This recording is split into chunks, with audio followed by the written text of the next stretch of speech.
Salut et bienvenue sur Mindflow Vision. Aujourd'hui, on va parler de quelque chose de très subtil, presque invisible, qui pourtant a un impact énorme sur notre vie, ces choses que tu crois normales, mais qui te vident de ton énergie. On a tous des habitudes, des pensées, ou même des environnements que l'on a tellement intégrés dans notre quotidien qu'on ne les remet plus en question. C'est juste comme ça. Mais si je te disais que beaucoup de ces éléments normaux sont en réalité des voleurs d'énergie qui t'épuisent à petit feu jour après jour dans cette vidéo. Je t'invite à faire un pas de côté pour observer ce qui se passe vraiment. On va apprendre à reconnaître ces fuites d'énergie invisibles et surtout à reprendre le contrôle pour retrouver ta vitalité. Ce n'est pas parce que quelque chose est habituel que c'est bénéfique pour toi. Alors, si tu te sens souvent fatigué, vidé, sans vraiment comprendre pourquoi cette vidéo est faite pour toi, reste bien jusqu'au bout. Car on va faire un scan introspectif ensemble pour identifier précisément ce qui doit changer. Alors, c'est quoi exactement ces comportements normaux qui nous fatiguent? Pense par exemple à dire oui à tout. Tout le time. Ça part souvent d'une bonne intention, on veut aider, faire plaisir. Ne pas décevoir. C'est devenu une norme sociale d'être toujours disponible, mais à force de dire oui aux autres, on se dit non à soi-même. Chaque oui non aligné est une petite fuite d'énergie. Un autre exemple classique, passer des heures à scroller sur les réseaux sociaux. C'est tellement normal. Aujourd'hui, tout le monde le fait. Mais derrière l'écran, qu'est-ce qui se passe? On se compare, on voit des vies parfaites qui n'existent pas.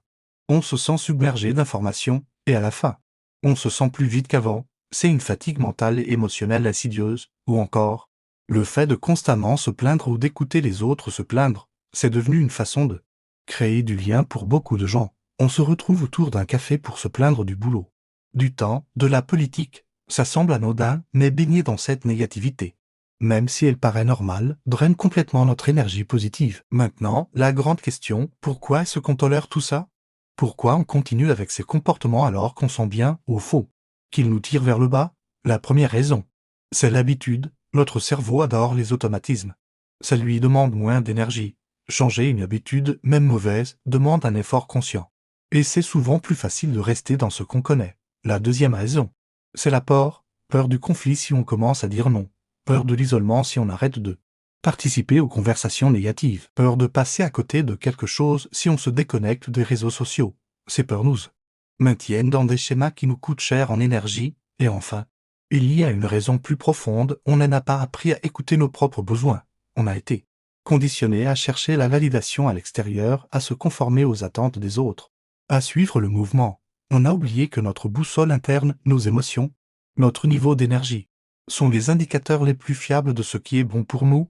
On tolère ce qui nous vide, parce que l'on a désappris à s'écouter. Alors comment on fait pour repérer ces fameuses microfuites énergétiques? La clé, c'est de devenir un détective de soi-même. Il faut commencer à porter une attention consciente à comment tu te sens après chaque interaction, chaque activité, chaque pensée. Prends l'habitude, plusieurs fois par jour, de faire une pause et de te demander, là, maintenant, comment je me sens? Est-ce que mon niveau d'énergie a augmenté ou diminué depuis une heure, par exemple?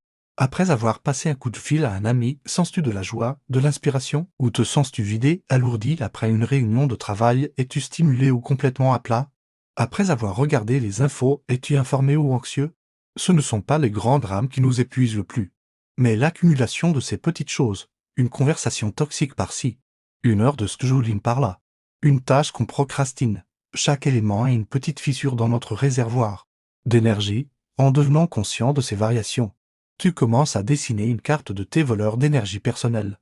Et une fois que tu les as identifiés, tu peux agir. Maintenant, je te propose de faire un petit exercice ensemble. Un scan introspectif pour identifier concrètement ce que tu dois remettre en question dans ta vie. Prends un instant, si tu le peux.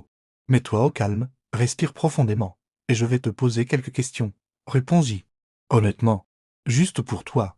Première catégorie, les gens pensent aux personnes avec qui tu interagis le plus souvent, qui te donnent de l'énergie, qui te laissent systématiquement vider, fatigué ou irrité après avoir passé du temps avec. Note mentalement, c'est non. Il ne s'agit pas de juger, mais d'observer. Deuxième catégorie, les lieux et les environnements. Où te sens-tu le mieux? Chez toi, dans la nature, dans un café animé, et à l'inverse. Quels sont les endroits qui te pèsent? Peut-être ton bureau en open space. Un centre commercial bondé. Identifie ces lieux. Troisième catégorie, tes activités. Qu'est-ce que tu fais dans une journée type? Parmi ces activités, lesquelles te nourrissent, te font te sentir vivant? Et lesquelles sont des corvées qui te pompent toute ton énergie. Même avant de commencer, pense au travail, mais aussi à tes loisirs.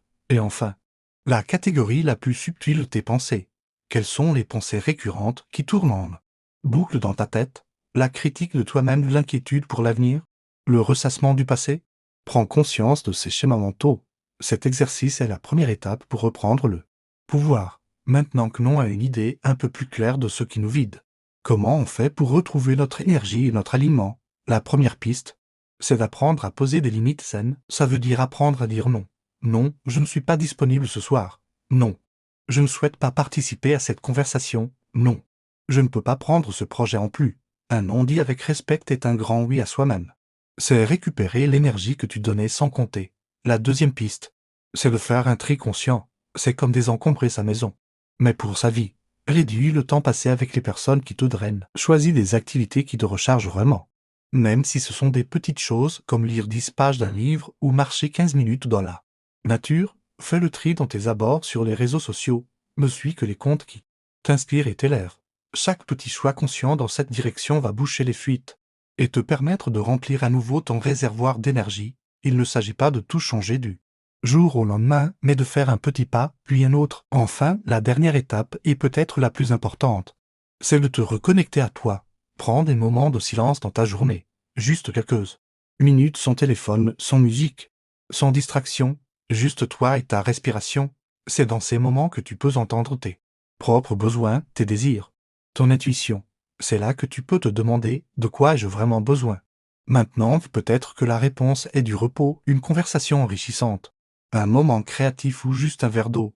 En te reconnectant à toi, tu deviens ton propre guide. Tu n'as plus besoin de chercher la validation à l'extérieur. Car tu sais ce qui est bon pour toi. Redéfinir ce qui est normal pour toi. C'est créer une vie qui te ressemble et qui te nourrit. Plutôt qu'une vie qui te vide. C'est un chemin, un processus. Mais chaque pas sur ce chemin te ramènera plus près de ta vitalité et de ta clarté. Souviens-toi que ton énergie est ta ressource la plus précieuse. Il est temps d'en prendre soin. Voilà.